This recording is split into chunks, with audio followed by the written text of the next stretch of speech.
ప్రేమించి మోసం చేశాడని ప్రియుని ఇంటి ముందు ఒక యువతి ధర్నాకు దిగింది.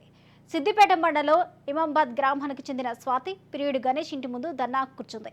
కుటుంబ సభ్యులతో కలిసి యువతి పిఎస్లో ఫిర్యాదు చేసింది. పెళ్లి చేసుకుంటున్నానని నమ్మించి ఇప్పుడు మోసం చేశారని ఆరోపిస్తుంది. తనకు న్యాయం చేయాలంటూ పోలీసులను ఆశ్రయించింది.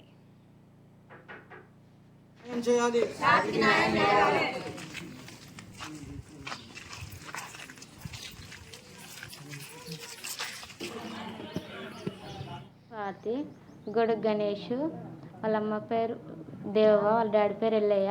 2 సంవత్సరాల కింద ఇద్దరం కలిసి ప్రేమించుకున్నాము. నాకు ప్రెగ్నెంట్ అని తెలిసింది. తెలియగానే చెప్పాను. చెప్తే నేను కాదు అన్నాడు. కేసు పెట్టినాము. కేసు పెడితే నాకు పాప పుట్టింది.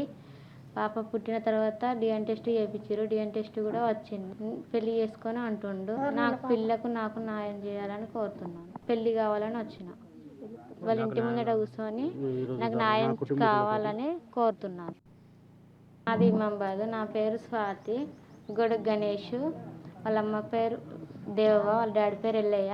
2 సంవత్సరాల కింద ఇద్దరం కలిసి ప్రేమించుకున్నాము.